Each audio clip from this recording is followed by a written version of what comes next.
जे विजयी झालेले होते आणि इतर ज्यांना पराजय हा स्वीकारावा लागला अशा सगळ्यांची चर्चा केल्यानंतर काही मुद्दे समोर आलेले आहेत। त्यातल्या काही मुद्द्यांवर आम्ही अभ्यास सुद्धा केलेला आहे आणि अजून अभ्यास सुरू आहे। पण एक गोष्ट इथं मला स्पष्ट करायची आहे की आम्ही सत्तेत आलो नाही म्हणून आम्ही नाराज आहे असं नाही। सत्तेत येईल नाही हा विषय दुसरा, पण आमचा कुठेतरी एक अंदाज होता काही झालं तरी आम्ही 124 ते 130 च्या खाली येणार नव्हतो आणि वरती जब काय आकडा होता तिथं स्पर्धा होती, चुरशीची लढत होती। अनेक उमेदवार हे प्रामाणिकपणे तिथं लढले, मनापासून लढले। आम्ही तिथं सभेला गेलो, साहेब गेले, अनेक इतर महत्त्वाचे नेते तिथं गेले। तिथं जो उत्साह होता सभेमध्ये, कुणी भाड्यावर पैसे देऊन आणलेली लोक तिथं नव्हते। एवढा उत्साह असताना कुठे मोठ्या प्रमाणात नाराजगी ही सरकारवर त्या ठिकाणी असताना सुद्धा सोयाबीन, कपाशी, बेरोजगारी, महिला सुरक्षेचा विषय अतिशय महत्त्वपूर्ण तिथं असताना, दुधाचा प्रश्न महत्त्वपूर्ण असताना सुद्धा जे काही निकाल लागले ते निकाल स्वीकारण्यासाठी उमेदवार सोडा, कार्यकर्त्यांपासून लोकांपर्यंत कोणालाही हा निकाल एवढा सहजपणे महायुतीला कौल मिळेल असं वाटत नव्हतं। काही मुद्दे इथं सांगतो। एक तर ईव्हीएम मशीनवर 6 कोटीपेक्षा जास्त मतदान तिथं झालं, पण महत्त्वाचं काय की 5,33,000 मतदान हे पोस्टल बॅलेटवर झालं। पोस्टल बॅलेटवर जेव्हा मतदान होतं त्याच्यामध्ये काही प्रमाणात अंदाज आपल्याला येतो की या महाराष्ट्रामध्ये काय होणार आहे। याच्यामध्ये आपण जर बघितलं तर ईव्हीएम पोस्टल बॅलेटला जर आपण एनडीएला बघितलं तर 43.3% पसंती होती आणि तसंच महाविकास आघाडीला आपण बघितलं तर 43.1% अशी पसंती होती। पण जेव्हा ईव्हीएम मशीनकडे आपण वळलो आणि ईव्हीएम मशीनची मतमोजणी सुरू झाली तेव्हा आपण जर बघितलं तर 49.5% हे एनडीएकडे गेलं आणि तिथं आम्ही 43 वरून डायरेक्ट 35 वर तिथं आलो। म्हणजे 0.2% बॅलेटवर आमचा फरक होता महायुतीने आमच्या, तो डायरेक्ट 14% तिथं गेला। आता ह्याच्यामध्ये आपण आकडेवारी जर घेतली आमदारकीची तर असा अंदाज होता की एनडीएचे 141 उमेदवार निवडून येतील आणि त्याच्यामध्ये आमचे 137 च्या आसपास उमेदवार निवडून येतील बॅलेट पेपरच्या अनुषंगाने। कारण का सर्वे आपण जेव्हा करतो तेव्हा 1,50,000 नाही तर 2 लाख असे सॅम्पल घेतो, त्याच्यावरनं आपण अंदाज काढतो महिला पुरुषचा प्रॉपर मिक्स करून की कुठली पार्टी सत्तेत येईल, त्याला आपण प्री पोल पोस्ट पोल अशा पद्धतीने तिथं म्हणत असतो। त्यात आमचे 137 येतील असं वाटत होतं, 141 आमचे जे कुठले सर्वे होते त्याला 137 च्या आसपास आम्ही तिथं येत होतो। पण जेव्हा ईव्हीएम मशीन सुरू झाले तेव्हा क्लीन स्वीप म्हणजे 234 हे महायुतीचे निवडून आले आणि आम्ही डायरेक्ट 50 वर तिथं आलो। आता आपण जर बघितलं तर 2019ला आमदारकीचं इलेक्शन जेव्हा आपण बघितलं असेंब्लीचं, त्याच्यामध्ये बॅलेट पोस्टरवर काँग्रेस 45 दिसत होतं, किती निवडून आले 44 आले। 101 बीजेपी दिसत होतं, किती आले 105 आले। बॅलेटवर इंडिपेंडंट 12 दिसत होते, 13 आले। शिवसेना 56 दिसत होतं बॅलेटवर, किती निवडून आले 56 आले। आम्ही 60 दिसत होतो, ते 54 आम्ही तिथं निवडून आलो। म्हणजे बॅलेटची मुवमेंट, बॅलेटमध्ये जे काय आपल्याला दिसतं आणि ऍक्च्युअली जे दिसतं आपल्या मशीनवर ईव्हीएम ते समानच्या आसपास असतं, नाही तर प्लस मायनस 2-3% असतं, 13%चा डिफरन्स तिथं नसतो। महाराष्ट्र पार्लमेंट 2024चं आपण जर घेतलं तर शिवसेना उद्धव ठाकरे साहेबांना 13 येतील असं वाटत होतं बॅलेटवर, आले 10। तिथं काँग्रेसला 6 वाटत होते, आले 8।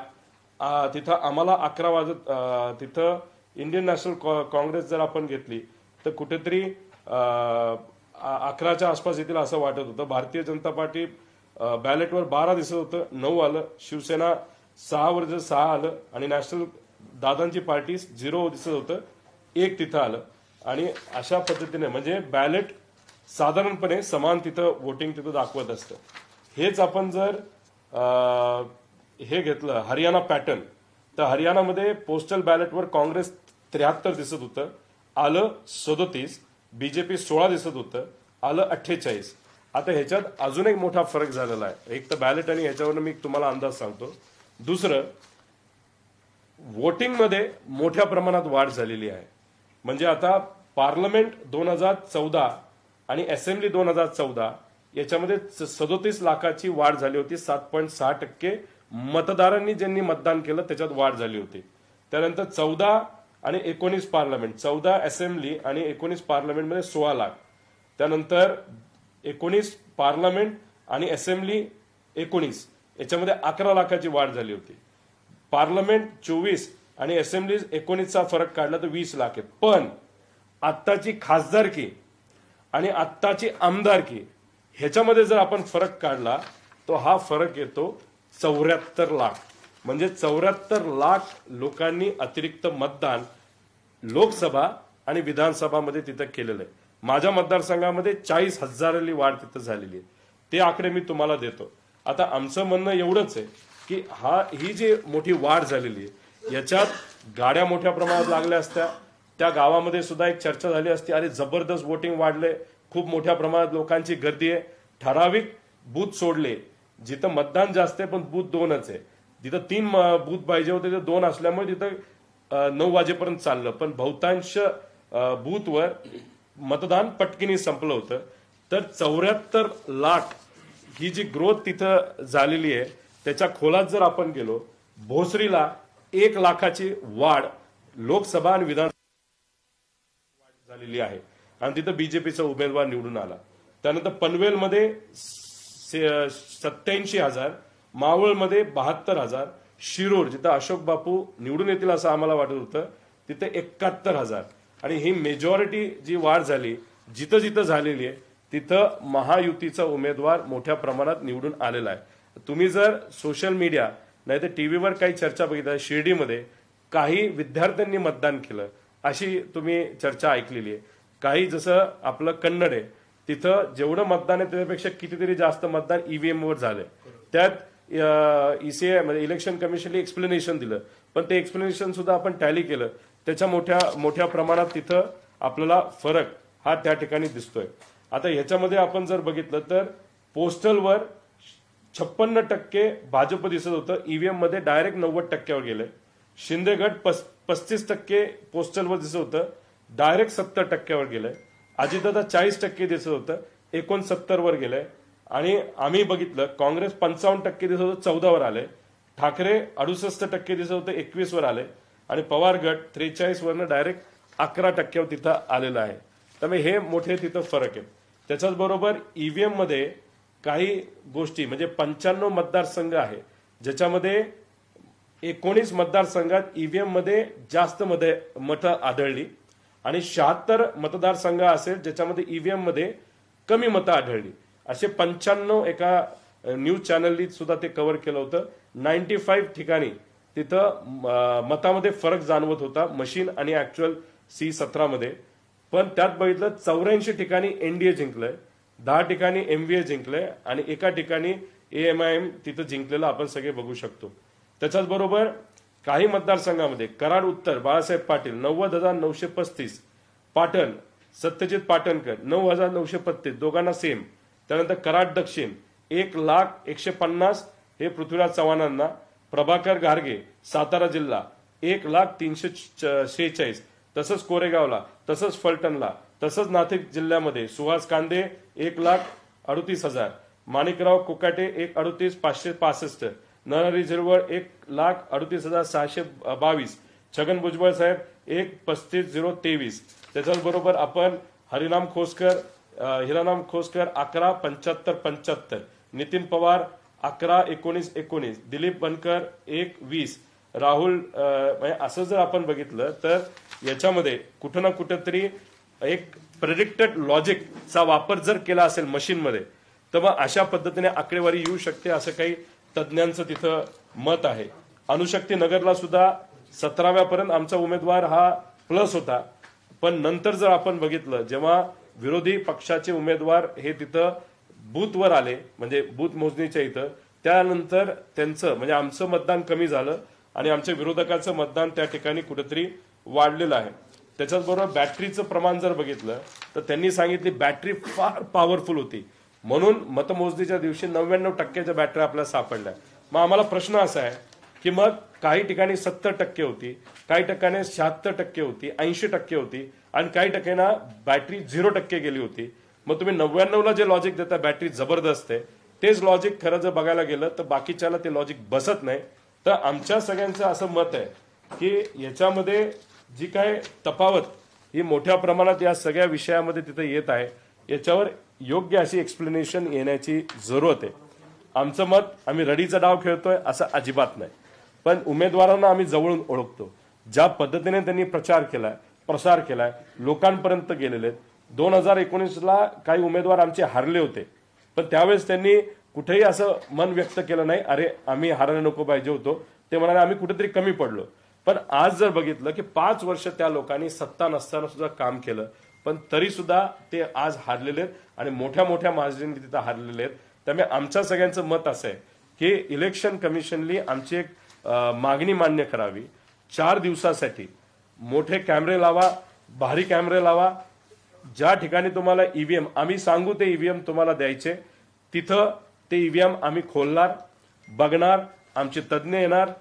जे काय आमचे डाऊट्स आहेत, ज्याच्यामध्ये आता ते काय म्हणतात की इंटरनेटला कलेक्टेड नाही म्हणून हे मॅन्युप्युलेट होऊ शकत नाही, पण बेरूटला पेजर हे जे डिव्हाइस आहे ते इंटरनेटचं डिव्हाइस नाहीये, ते साधं जीएसएम वर चालणारं डिव्हाइस आहे, जसं आपलं ईव्हीएम मशीन चालतं.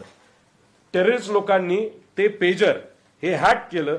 एका वेळेस बेरूटला सगळे पेजर तिथं फुटले आणि लोकांचा मृत्यू त्याच्यामध्ये झाला. म्हणजे इंटरनेटला कनेक्ट नसणारा डिव्हाइस हे सुद्धा हॅक होऊ शकतं, बाहेरून मॅनेज होऊ शकतं. हे बेरूटला तिथं आपल्याला जाणवलं आहे. त्यामुळे इलेक्शन कमिशनला आमची विनंती आहे की कृपा करून आम्हाला हे सगळे मशीन्स बघायचे, जे आमच्या सगळ्यांचे डाऊट्स आहेत ते आम्हाला क्लिअर करायचे. आता ह्याच्यात झालं असं आहे की आता येणाऱ्या महानगरपालिका, जिल्हा परिषद, पंचायत समिती याच्यामध्ये आता लोक म्हणायला लागली की जर अशा पद्धतीने ईव्हीएम हॅक केले जातील, आम्हाला वाटत नव्हतं महायुती एवढ्या मोठ्यापर्यंत 220 पेक्षा जास्त उमेदवार त्यांचे निवडून येतील, 140, 144, 135च्या आसपास ते अडकतील. असं असताना सुद्धा तिथं वन साइडेड इलेक्शन झालेलं आहे. नक्कीच ईव्हीएम मध्ये काहीतरी झालेलं आहे. हे डाऊट लोकशाहीसाठी योग्य नाही. त्यामुळे इलेक्शन कमिशनने ते मशीन आम्हाला देऊन त्याची चिकित्सा, त्याचं इन्व्हेस्टिगेशन, त्याचं पोस्टमॉर्टम हे आमच्या तज्ज्ञांच्या मदतीने कॅमेराच्या खाली मीडियाला सुद्धा तिथं परवानगी द्या. जे जे काय आमचे डाऊट आहेत ते सर्व डाऊट आम्हाला बघायचे, पण मशीन जे आम्ही मागू तेच मशीन आम्हाला तिथं दिले पाहिजे अशी विनंती इथं खरं तर आम्ही देतो. त्याच्याच बरोबर आपण जर बघितलं तर लोकसभेला जे मतदान झालं, ज्या पद्धतीने झालं, कसं झालं याचा अंदाज आम्हाला आहे. आणि मी मगाशी जी आकडेवारी दाखवली की गेल्या वेळेस जे पार्लमेंटरी इलेक्शन झालं म्हणजे लोकसभेचं आणि जे आत्ता झालं त्याच्यामध्ये मतदानात खूप मोठा फरक नाहीये. पण आत्ता आपण लोकसभेचं इलेक्शन आणि विधानसभेचं इलेक्शन बघितलं तर आजपर्यंत इतिहासात सगळ्यात जास्त वाढ 13%ची वाढ तिथं झालेली आहे. ते अननॅचरल आहे. ते कुठंतरी डाऊट घेण्यासारखं आहे. नाहीतर काही लोक म्हणतील मग तुम्ही लोकसभेचा निकाल स्वीकारता आणि विधानसभेचा नाकारता. आता याच्यामध्ये आपण जर बघितलं तर इथं जे जम्मू काश्मीरमध्ये इलेक्शन झालं त्याच्यामध्ये फक्त 28 ठिकाणी बीजेपीने उमेदवार दिले होते. त्यात 23 उमेदवार हे मुस्लिम उमेदवार होते. पण बाकी ठिकाणी त्यांनी एक सुद्धा उमेदवार दिला नाही जिथं मुस्लिम मतदार हे जास्त आहेत, 98%, 99%. तसंच आपल्या या महाराष्ट्रामध्ये सुद्धा जर आपण बघितलं तर जिथं कुठलं ते 98% मुस्लिम मतदार, मालेगाव सेंट्रलमध्ये तिथं कुठेही काय गडबड झाली असं आमचं मत नाही. त्याचं मुख्य कारण जर तिथं गडबड झाली असती ती गडबड लगेच आपल्याला सापडली असती, समोर आली असती. तिथं गडबड नाही. पण आमचं असं मत आहे, शंका आहे की बाकी ठिकाणी कदाचित गडबड ही झाली असावी. आमचं डाऊट हे येत्या काळामध्ये पुढच्या काही दिवसांमध्ये साफ केलं पाहिजे. आश्चर्य असं की आम्ही सुप्रीम कोर्टात जातो, हायकोर्टात जातो, तेव्हा आमचा एखाद्या निकालसाठी आम्हाला 3-3 वर्ष थांबावं लागतं. काल सुमोटो हायकोर्ट का सुप्रीम कोर्टाने एक जुनी कुठली ती याचिका काढली आणि लगेच काल त्यांनी सांगितलं की आमच्याकडे तुम्ही येऊ नका. म्हणजे आश्चर्य असं आहे की ज्याच्यावर आम्ही विश्वास ठेवतो, ज्युडिशरी नाहीतर आपली न्याय व्यवस्था, त्यांनी काल अचानक स्वतः सांगितलं आमच्याकडे तुम्ही येऊ नका. म्हणजे हे जे काय चाललंय ते चुकीचं चाललेलं आहे. याच्यात स्पष्ट भूमिका घेत इलेक्शन कमिशनली आम्हाला त्या गोष्टी तिथं सांगितलं पाहिजे. त्याच्याचबरोबर फॉर्म 20 हा जो फॉर्म असतो तो लोकसभेचा सुद्धा अजूनपर्यंत मिळाला नाही. म्हणजे बूथ वाईज जिथं जिथं मतदान झालं ते अजूनपर्यंत आम्हाला लोकसभेचं मिळालं नाही, विधानसभेचं मिळालंच पाहिजे. त्याच्याचबरोबर वोटर टर्नआउट जे ऍप होतं ते काल परवापासून बंद आहे. म्हणजे आम्ही माहिती काढायला जातोय ते सगळे अव्हेन्यूज तिथं बंद आहेत. त्यामुळे आम्ही ज्या बूथवर आम्ही संवेदनशील बूथ सांगितले, जिथं आम्ही सीसीटीव्ही कॅमेरे लावा असं सांगितलेलं आहे, आता तिथं सुद्धा आम्ही विनंती केलेली आहे. त्या सीसीटीव्ही कॅमेऱ्याचं फुटेज आम्हाला पाहिजे. C17 आमच्याकडे असतात. 17A हा जो फॉर्म असतो तो आम्हाला तिथं लागणार आहे. 20 नंबरचा फॉर्म आम्हाला तिथं लागणार आहे. जे काय उमेदवार मागतील, आमची पार्टी मागेल ते आम्हाला द्यावं. आणि ते जे मशीन आहे त्या मशीनचं पोस्टमॉर्टम हे सामान्य लोकांच्या समोर व्हिडिओवर आणि तिथं असणाऱ्या कॅमेरा समोर आणि आमच्या तज्ज्ञांच्या समोर हे 4 ते 5 दिवसामध्ये झालं पाहिजे. गेल्या वेळेस संधी दिली होती, 15 मिनिटांसाठी दिली होती. 15 मिनिटात आपल्याला काही स्पष्ट होत नाही. त्यामुळे आम्ही तज्ज्ञ आणू, हिंमत असेल तर इलेक्शन कमिशनली आम्ही सांगेल ते ईव्हीएम पुढे आणत त्याच्यावर चर्चा करण्याची खऱ्या अर्थाने तिथं जरूरत आहे. आणि त्याच्यात जर आपण बघितलं तर लोकांचं मत असं आहे की जे काही मतदानामध्ये वाढ झालेली आहे त्याच्यातलं काही मतदान हे मशीनली स्वतःहून त्या ठिकाणी कदाचित केलं असावं, असं काही कार्यकर्ते आणि उमेदवारांचं तिथं मत आहे, ज्यांना पराजय स्वीकारावा लागला. त्यामुळे कन्फ्युजन न ठेवता, लोकशाही धोक्यात न आणता याच्यावर क्लॅरिटी ही आणायलाच पाहिजे असं आमच्या सगळ्यांचं मत आहे. तुम्ही जर छोटंसं उदाहरण घेतलं, एका पक्ष जे महायुतीमध्ये त्यांचे प्रवक्ते आणि ते सुद्धा मोठ्या नेत्या ह्या टीव्हीवर आल्या होत्या 7:30 वाजता. त्यांना कोणीतरी विचारलं की तुमचे किती उमेदवार निवडून येतील, त्यावेळेस त्यांनी सांगितलं होतं 15 ते 18 हे महायुतीच्या एका घटक पक्षाने आमचे उमेदवार निवडून येतील असं सांगितलं होतं. त्यांचा आकडा आता 40-42च्या पुढे गेलेला आहे. आता ह्याच्यात जर नेते आणि पदाधिकारी प्रवक्त्यांनाच कॉन्फिडन्स नव्हता आणि नंतर जे घडलं ते फार वेगळं घडलं, तर याच्या मागे कोण, ह्याच्या मागे काय आहे? आणि हे सगळ्या मशीन ज्या गुजरातवरनं आणल्या होत्या, म्हणजे आमचे सगळे प्रोजेक्ट गुजरातला गेले आणि गुजरातले आम्हाला काय दिलं असेल तर ईव्हीएम मशीन दिलं. आणि ते ईव्हीएम मशीन मधून जेव्हा वोट मोजणी झाली त्याच्यात सर्वात मोठं कन्फ्युजन आज या महाराष्ट्रामध्ये कुठेतरी आहे. त्यामुळे ईव्हीएमचं मशीन याच्यामध्ये आपल्या महाराष्ट्राची जी काही लोकशाही आज अडकली आहे असं आपल्या सगळ्यांना म्हणावं लागेल.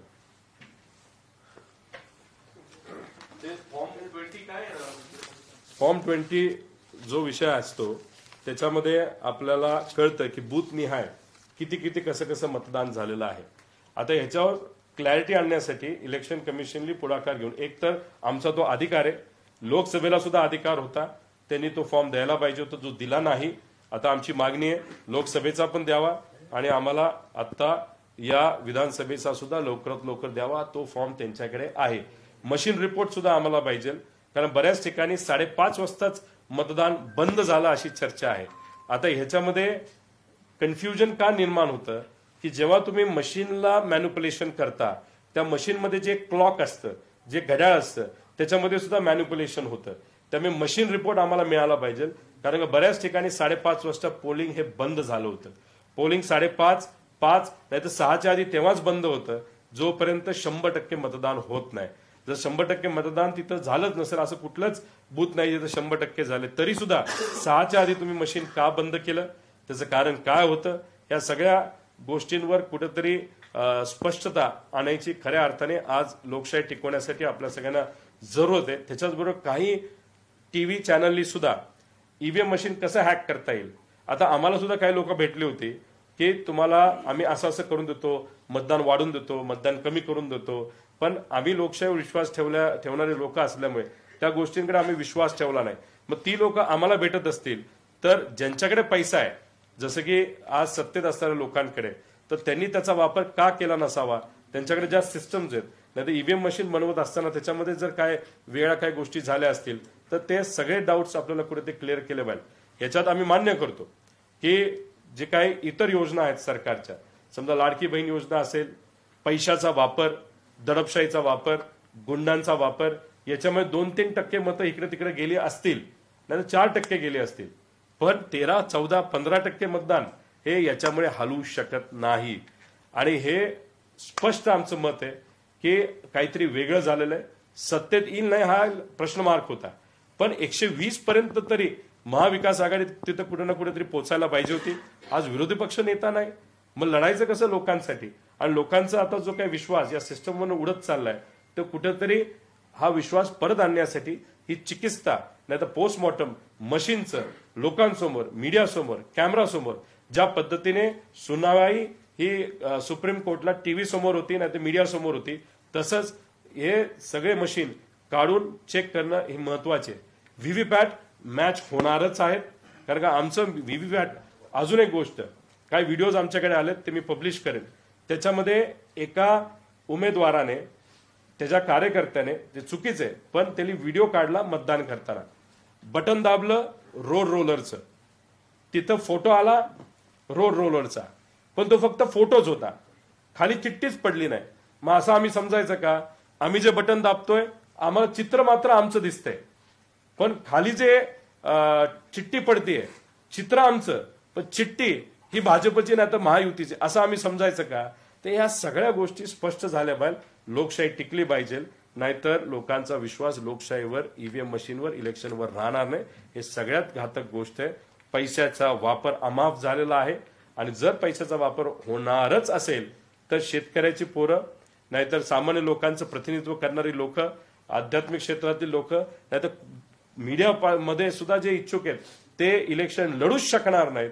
कारण का एका विधानसभेच्या इलेक्शनला 25 ते 30 कोटी रुपये आज लागतात मतं विकत घेण्यासाठी, नेते विकत घेण्यासाठी. आणि एवढा पैसा लागणार असेल तर लोकांचं प्रतिनिधित्व करणारी लोकच विधानसभेमध्ये जाणार नाही, पण शिव्या देणारे, तसंच कॉन्ट्रॅक्टरची मुलं, नेत्यांची मुलं, बिझनेसमॅनची मुलं, गुंडाशक्ती असणारी मुलं, अशीच लोक नाही तर मुली, अशीच लोक जर विधानसभेत जाणार असतील तर उद्या जाऊन फक्त कॉन्ट्रॅक्ट मिळावं, काम मिळावं, नाही तर मध्ये अधिकाऱ्यांची मुलं मुली ते आमदार होतील.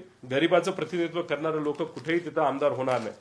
आणि कुठलीही जी स्कीम असते ज्याच्यामध्ये आपण म्हणतो की डायरेक्ट कॅश ट्रान्सफर, याचा विरोध आम्ही करत नाही, पण प्रॉब्लेम असा आहे की जेव्हा खऱ्या अर्थाने गरिबी ही सरकारचे काही धोरण चुकल्यामुळे जेव्हा शहरामध्ये नाही तर एखाद्या राज्यामध्ये, देशामध्ये वाढते, तेव्हा अचानक पैसे जेव्हा दिवाळीच्या आधी येतात तेव्हा तिथं असणारे जे कोणी मतदार आहेत ते खुश मात्र होतात.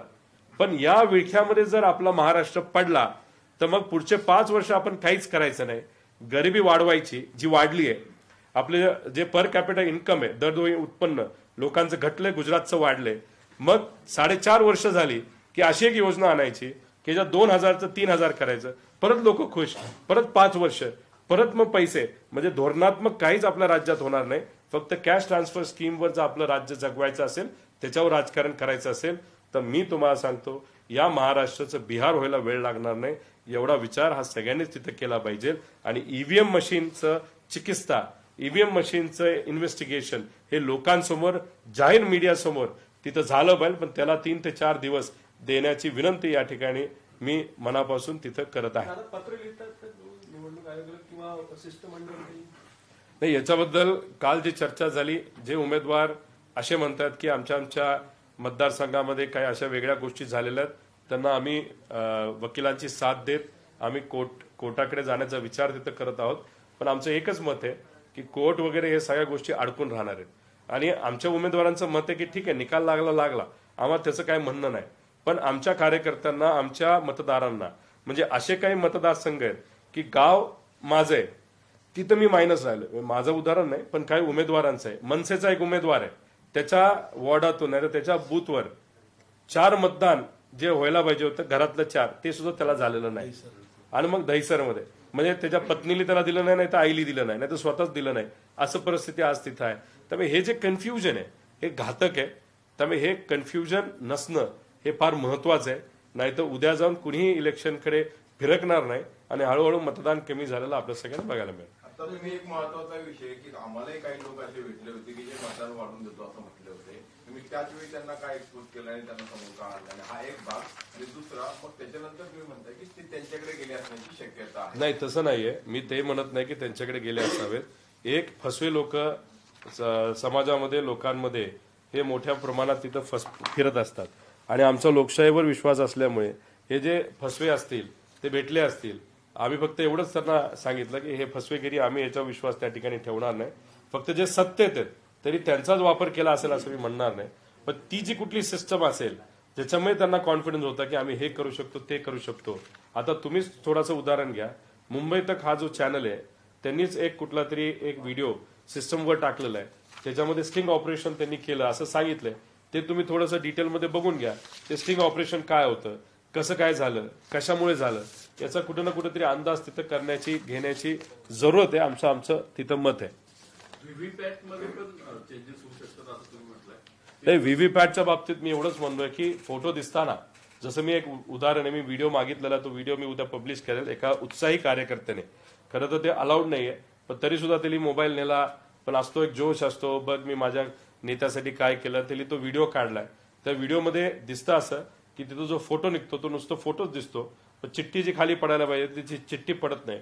मग कुठेतरी शंका अशी येते की मतदान केलं, दिसताना फोटो आम्हाला आमचा दिसला ज्याला आम्ही मतदान केलं, आणि नंतर कळतं असं की तिथं फोटो तो दिसला असला तरी चिठ्ठी खाली जी पडली ती कदाचित ही महायुतीच्या पक्षाची नाही तर भाजपची पडली असावी, असंही काही डाऊट आम्हाला त्या ठिकाणी येत आहे. 17C फॉर्म तुम्हाला दिलं होतं सर्व उमेदवारांना, तर तो टॅली होता असं तुम्ही म्हणता मतदान 78 लाख वाढलं किंवा C-17 फॉर्म म्हणजे मतदान किती झालं मशीनवर, आणि आपल्या म्हणजे आपण जेव्हा मतमोजणी करतो म्हणजे त्या दिवशी मतदान किती झालं त्याचा तो पुरावा त्या ठिकाणी असतो. त्याच्यात कुणी केलं, कसं केलं अशी काही नावं तिथे लिहिलेली नसतात. फक्त मतदान किती झालं म्हणजे आपल्याला किती मशीनचा टाइम किती होता, क्लोजिंग टाइम किती होता, असं बरंच काय त्याच्यामध्ये लिहिलेलं असतं आणि सह्या असतात. बस त्याला फक्त टॅली नंबरचा असतो. विषय एवढाच आहे की समजा त्याच्यामध्ये झाले 1000 मतदान, पण त्या 1000 पैकी आम्हाला जे काय असेल की समजा फक्त 900 लोक तिथं आली, जर 100 हे कोण का मशीनलीच केलं का काय झालं हे बघण्यासाठी सीसीटीव्ही कॅमेरा तिथं जे होते त्याचं फक्त आउटपुट तुम्ही द्या. त्या सीसीटीव्ही कॅमेराचं आम्ही आउटपुट तिथं बघू. आता काही जसं शिरूरमध्ये काही करमाळ्याची लोक तिथं आढळली, काही साताऱ्याची लोक तिथं आढळली. आता समजा शिर्डीमध्ये काही लहान कॉलेजच्या मुलांनी मतदान केलं असं तिथं शंका आहे. तर या सगळ्या गोष्टी आपल्याला बघावं लागेल. काही ठिकाणी त्याच मतदारसंघामध्ये एक व्यक्ती 2 ठिकाणी सुद्धा मतदान केलं अशी चर्चा आहे, दुबार नावं आहेत. त्यामुळे हे सगळ्या गोष्टी कुठेतरी बघण्याची जरूरत आहे असं आमचं सगळ्यांचं मत आहे.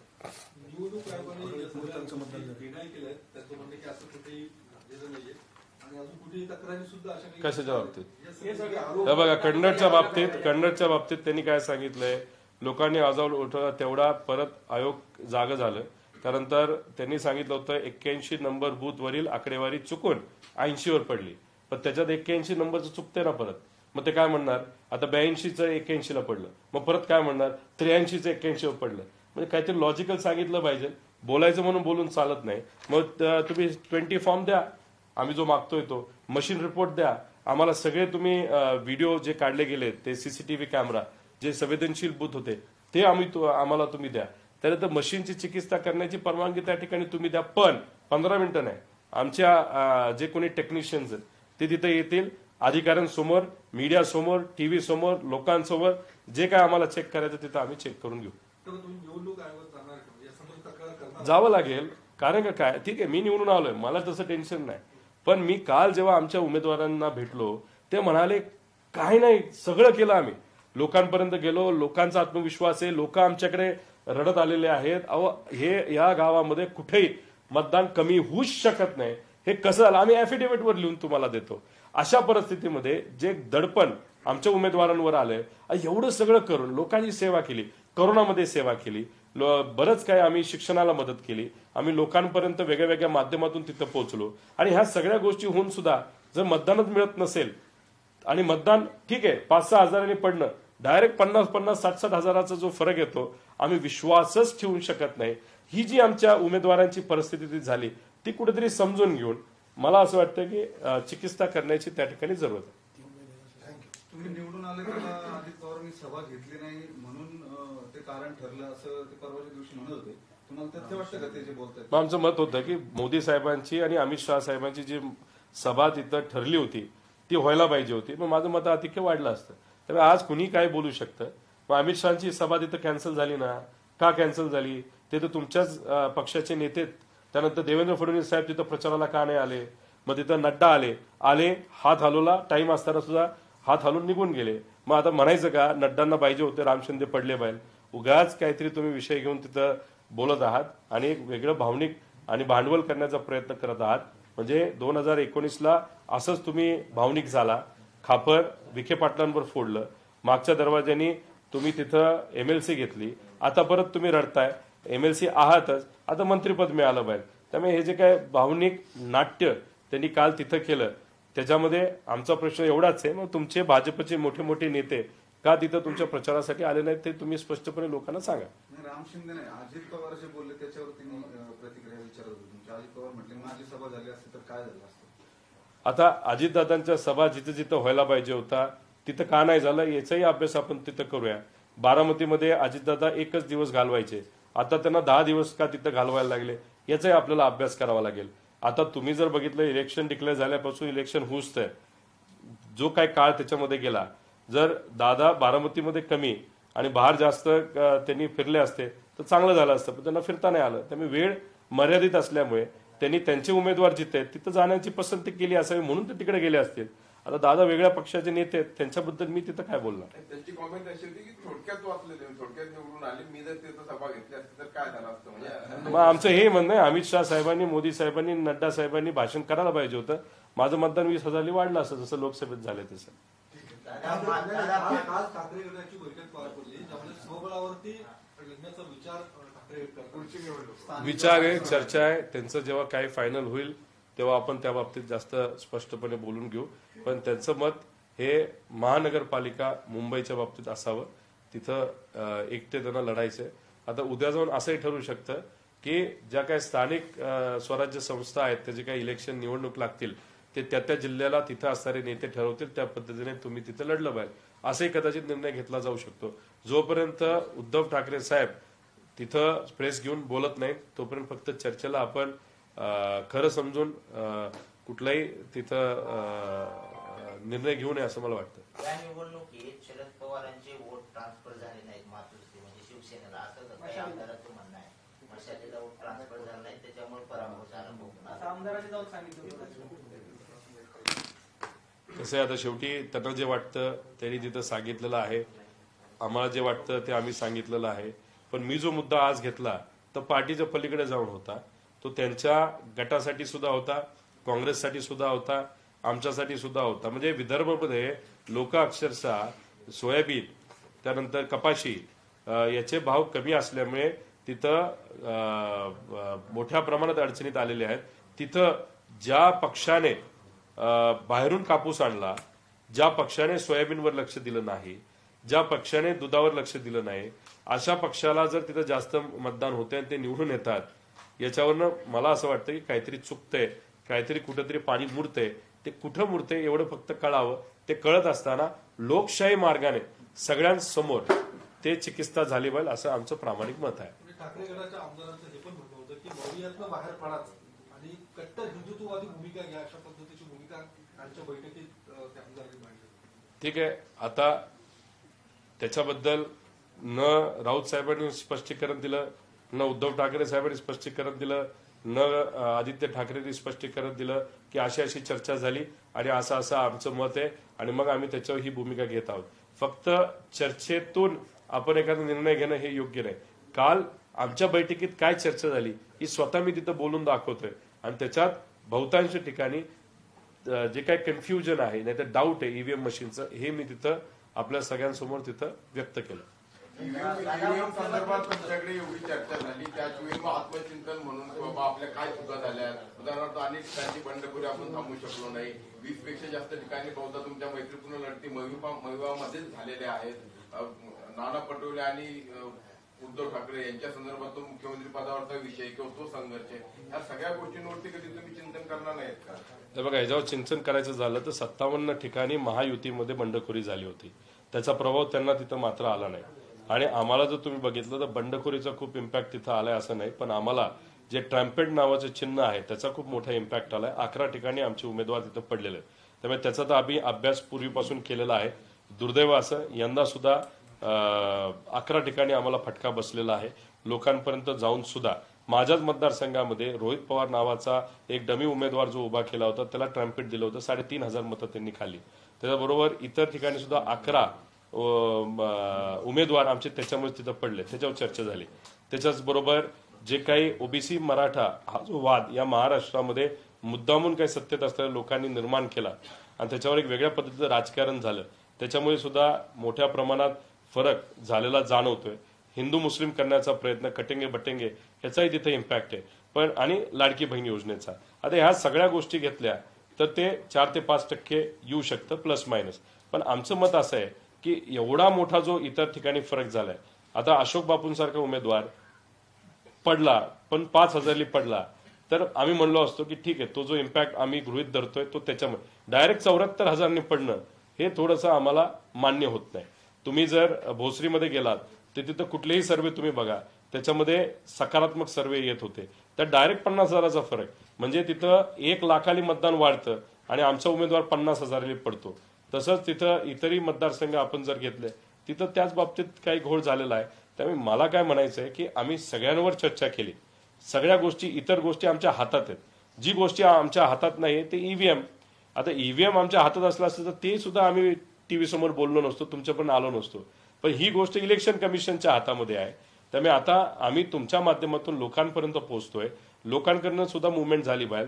नाही तर 2029ला जेव्हा इलेक्शन होईल, कुणीही सामान्य कुटुंबातून एखादा व्यक्ती इलेक्शनला उभा राहू शकत नाही, अशी आजची परिस्थिती आहे. आणि जर सामान्य कुटुंबातल्या लोकांना इलेक्शनसाठी उभं राहायचं असेल तर आजच या लढ्यामध्ये सगळ्यांनी सहभाग घ्यावा. आणि आम्ही रडीचा डाव नाही, जो निकाल आहे तसाच ठेवा. आमचं काही मत नाही, फक्त आमचं मत आहे की चिकित्सा मशीनची, आम्ही सांगेल त्या मशीनची लोकांसमोर तिथं झाली पाहिजे आणि लोकांसमोर खरं काय हे आलं पाहिजे. विश्वंभर चौधरींनी 100 जागांचे अनालिसिस केले.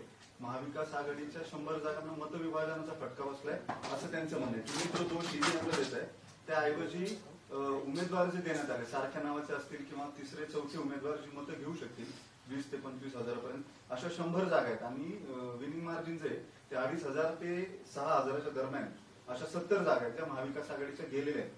म्हणजे त्यांचं असं म्हणणं आहे की मतविभाजन हे प्रमुख कारण दिसतंय, जे महाविकास आघाडीची स्ट्रॅटेजी फेल ठरली. म्हणजे महायुती हरियाणा पॅटर्न तिथं तुम्हाला वरचढ ठरली आहे, तुम्ही स्ट्रॅटेजीत मागे पडलात. आता ईव्हीएमच्या नावानं ओरडण्यात काही अर्थ नाहीये.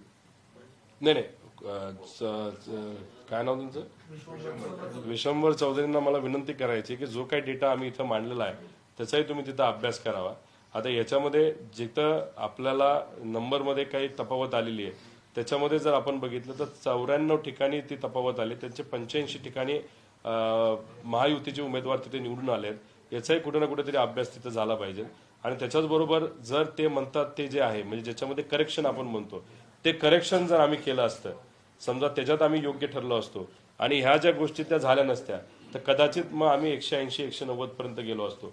मी 190, 180 नाहीतर 200च्या जागेबद्दल बोलतच नाही. करेक्शनमध्ये नाहीतर ज्या काही त्रुटी आहेत त्यात आम्ही कमी पडलो म्हणून म्हणतोय. कदाचित सत्तेत नव्हतं येणार पण 120 पर्यंत तरी पोचायला पाहिजे होतं. ते 120 पर्यंत आम्ही का पोहोचलो नाही त्याची कारणं मी सांगितली. आणि विश्वंभर चौधरींचा विषय जर आपण कन्सिडर केला ज्याच्यामध्ये आम्ही जिथं जिथं कमी पडलो ते जर आम्ही ऍड केलं आणि मशीनमध्ये ही तफावत आली नसती तर आम्ही 180 पर्यंत पोहोचलो असतो. जर तुम्ही साहेबांचा मध्ये एक रिपोर्ट आला होता, IB रिपोर्टच्या नावाखाली आला होता, नाही तर चर्चेत आला होता, नाही तर बीजेपीचा एक रिपोर्ट आला होता लाडकी बहीण योजना येण्यापूर्वी की महाविकास आघाडीचे 180 उमेदवार तिथं निवडून येतील. आता विषय एवढा आहे की त्यांचं आणि माझं मत एकत्रित केलं, माझं करेक्शन त्यांचं करेक्शन जर आपण केलं तर आमचा आकडा 190च्या आसपास जातोय. 190चा विषय नाही, आमचा विषय 120, 25, 30, 37चा विषय आहे. त्या विषयावर जसं बॅलेट पेपरवर जे दिसतंय 137 त्याच्या आसपास आमचे उमेदवार यायला पाहिजे होते. आणि मग आमचे 137 त्यांचे 140च्या आसपास खेळ हा सर्व अपक्ष उमेदवार जे उभे राहिले त्याच्यावर तो आला असता, जी चर्चा झाली होती. आणि त्याच्यावर जर तुम्ही बघितलं तर बीजेपी पासून सगळ्या लोकांनी म्हणजे आम्ही सुद्धा आणि अनेक इतरांनी इंडिव्हिज्युअल म्हणजे जे अपक्ष कॅन्डिडेट त्यांना फोन केले होते, त्यांना बोलवण्यात आलं होतं, चर्चा सुद्धा तिथं सुरू झाली होती. पण जो निकाल लागला तो कोणालाच हा न पचणारा निकाल लागला.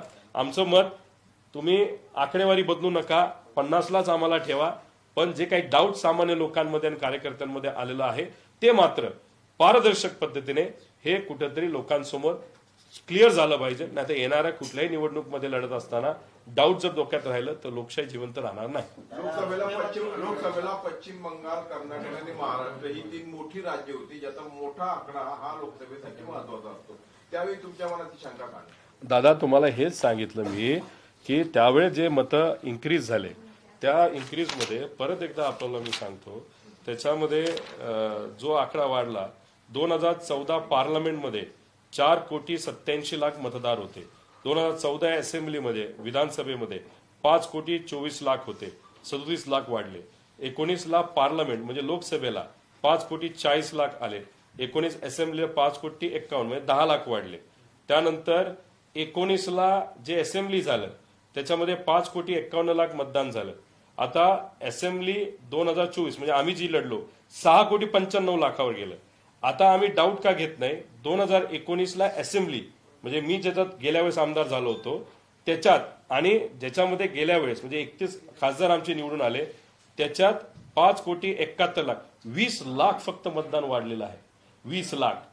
आता प्रश्न असा आहे की पार्लमेंट 6 महिन्यापूर्वी झाली आणि आता असेंब्ली आता आम्ही जी लढलो त्यात 74 लाख मतदान वाढलेलं आहे. त्यामुळे हा आकडा जो 20 लाखाच्या आसपास नाही तर 10 लाख नाही तर नेहमी दरवर्षी हा 5 लाखाला वाढतो ह्याच्या आसपास असला असता तर आम्ही तुम्हाला बोललोच नव्हतो, चर्चा केलीच नसती. 74 लाख मतदान मोबिलाइज करायला आपल्याला किती गाड्या लागतील? 40,000 मतदान माझ्या मतदारसंघामध्ये समजा वाढले, तेवढं मतदान मोबिलाइज करायला 11,000 गाड्या लागल्या असत्या. बसेस घेतल्या असत्या तर 5,000 बसेस लागल्या असत्या. आता 74 लाख मतदान हे गावातलं मोबिलाइज झालं का बाहेरून आणलं गेलं का या तालुक्यातलं या तालुक्यात गेलं का तिथंच असणाऱ्या व्यक्ती 2 ठिकाणी मतदान केलं, हे कुठेतरी आता स्पष्ट व्हायला पाहिजे असं आमचं सगळ्यांचं मत आहे. आता मुख्यमंत्री पदाबाबत घोळ सुरू आहे.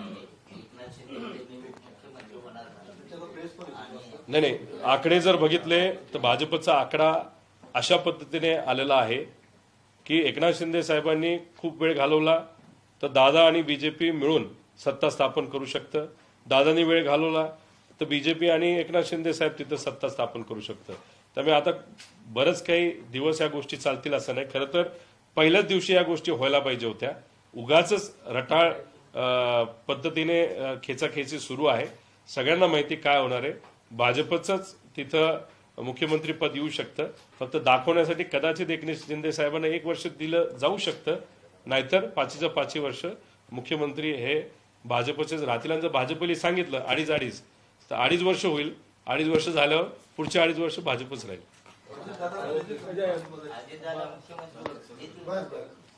दिलं तर चांगली गोष्ट आहे. आम्ही सुद्धा त्या गोष्टीचं स्वागत करू, अभिनंदन करू.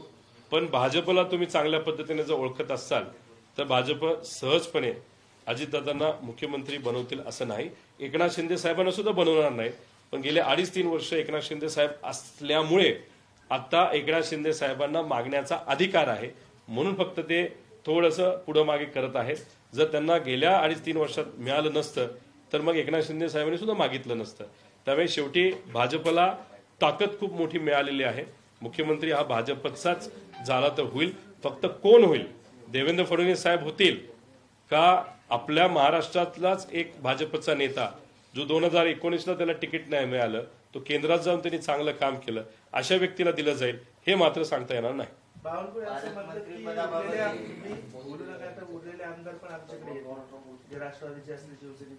आल्यानंतर त्या बाबतीत चर्चा करू. पालकमंत्रीपदाबाबत आता म्हणजे वादविवाद सुरू झालेत. म्हणजे आम्ही मुख्यमंत्री ठरलं ना, आता पालकमंत्री नाशिक, पुणे जे महत्वाचे रायगड येतात त्यांच्यात वाद सुरू आहेत. महायुतीत खिचडी झाली असं वाटतं नाही. आता शेवटी तो त्यांचा अधिकार आहे. त्यांना मॅन्डेट तसं मिळाले, कसं मिळालं हा प्रश्न वेगळा. पण मिळालं असेल तर त्यांना कोणाला द्यायचं तर ते. आता गेल्या वेळेस पण बऱ्याच लोकांनी कोट बीट जॅकेट शिवून ठेवलं होतं, त्यांना मिळालं नव्हतं. तर त्यांचा अधिकार पहिला असावा. त्यामुळे थोडंसं वादविवाद होतील. बरीच काही चर्चा आपल्या टीव्हीवर बघायला मिळेल.